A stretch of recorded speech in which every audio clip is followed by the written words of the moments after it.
Hi everyone, I'm Kathy Hazel Adams. Thank you for joining me today.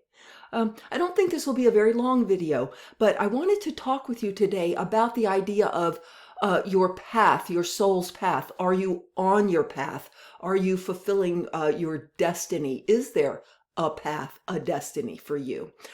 What brought this subject up is I was having an email, sort of a touching base with a beloved client and friend who is also a Reiki practitioner and who I mentored for a year. I feel funny even saying that because she's so evolved, but nonetheless, we spent time together regularly for a year there. And anyway, we were touching base, and in the email, I had used the word path, and she wrote and said, I don't like to use the word path because it implies a goal, a destination, a sort of a controlled plan moving forward. And I wrote back to her sort of what I'll talk with you about today. I thought that was a real interesting point that she brought up. So before we go on, I want to just make a couple of quick announcements and reminders. First, if these videos are helpful to you, please click like and subscribe. It tells the YouTube algorithm that this is a good channel to watch. I will remind you that I do live spirit talks the second and fourth Sunday of every month. I'll leave a link below if you want to learn more about that. I'll also remind you that I'll be doing a 90-minute workshop this Sunday, October 19th, 2025. It will be on abundance, and it's a conscious vibrational reconfiguration and manifestation intensive workshop. We're going to really go in and change up some things for abundance. So I'll leave a link below if you'd like to learn more about that. And lastly, but not leastly, I've recorded evidently over 100 YouTubes here, and they're all on my channel. This kind of information doesn't have an expiration date, you guys. Please take advantage of all the YouTubes I've recorded, even the ones that may appear to be sort of date specific if it has the word Trump in the title or whatever. There are so many bits of information and ideas about energy and spirit in all of them that I hope you'll look back through in what I've already recorded. So back to your path. Again, this came up because this beloved client friend had said, I don't like the word path. What I answered was this: when I, Kathy, use the word path, it does not in any way imply a preset destination or a goal or trying to control anything, and most especially from the left ego brain.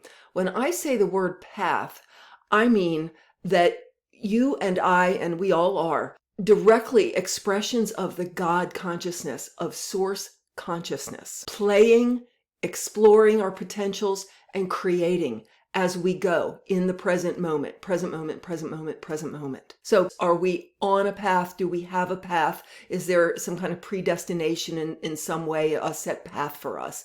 First, I'll read to you what I wrote back to this client, and then I'll talk a little bit more. When I use the word path in this context, it has no connotation of plan, goal, or direction at all.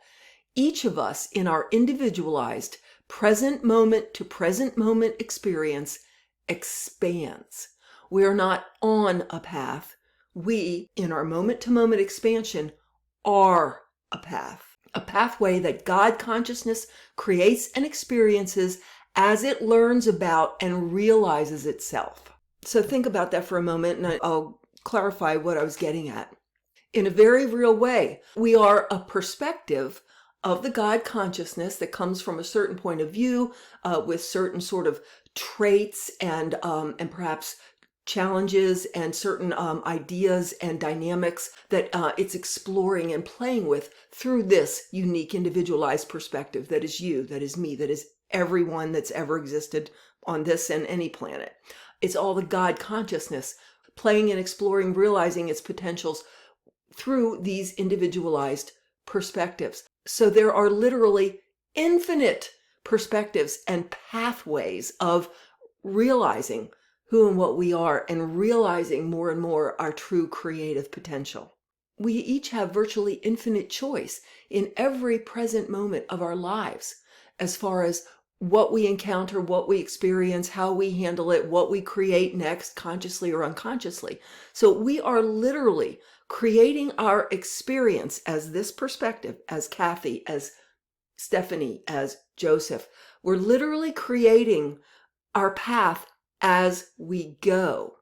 Again, there will be certain energies and traits and dynamics that the soul has incarnated to play with and experience, but nothing's preset that it has to do this or that with it. It's a set of energies, like a palette, almost like an artist would have a palette of energies and potentials that it's exploring and playing with. And there's just infinite possibilities. I think I once long ago used the example of a kaleidoscope. You know, here's all your colored chips of all different shapes and sizes, and they're all in there.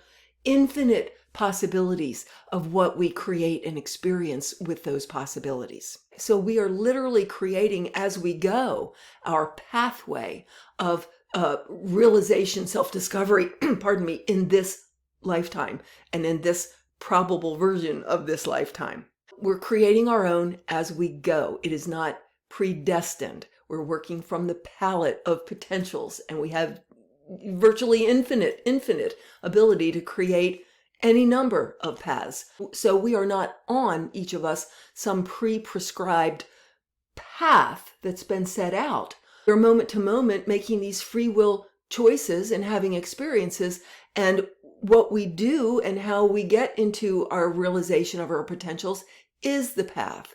Bashar said, "You are a path." We talked about this and many other things in last Sunday's Spirit Talk, but I'll share with you an analogy that came to my mind while I was in that Spirit Talk.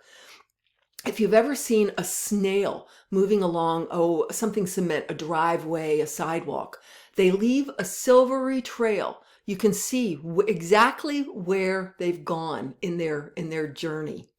And the thing about it is, there are infinite ways that snail could have gotten to where he ended up on that sidewalk or driveway. Literally infinite. So when he's done, there's a visible path, but as he goes, there is no pre-prescribed path that he's following. He's creating it as he goes. That's kind of I think, a pretty good analogy. I'd like to hear what you think. The interesting thing is this, when you think about it, even if he winds back around to where he started, he's not exactly where he started, because he's had all that experience that he built up describing this long circular path that took him back seemingly to where he started out. So that's what I meant in that email when I said consciousness is always expanding. You can't unknow what you know, you can't unlearn what you learned, and you can't unsee what you saw. You're just always expanding and understanding, adding to and understanding in new ways. So to drive home the point, you are not following some predestined path. What's funny too is when you get to the end of any path, whether it's how a certain event goes or how a relationship went and how it ended up, that kind of thing, you can always at the end of it feel like, oh yeah, it was always supposed to be that way. It was always going to be that way. No, it wasn't. You had infinite choice. But now it feels that way because now you have, in our linear time reference, now you've completed, you've described and revealed one out of many possible paths. Jane Roberts, who channeled Seth in the 70s, she was also a prolific writer and a poet, and she wrote a poem that was about, I make my own sidewalk. As I go, I make my own sidewalk. It's that same idea. So that's what I wanted to bring home to you today. You aren't on a path. You are not controlled or bound by some path. Your choices and your experiences in every present moment are a path. Your choices and your experiences, present moment to present moment, describe one of the infinite possible paths that consciousness can take as it realizes its creative potentials and realizes who and what it really is. Thanks for tuning in today. Please leave your comments and questions. If there's something you'd like me to talk about in another video, please let me know in the comments. Have a magical day.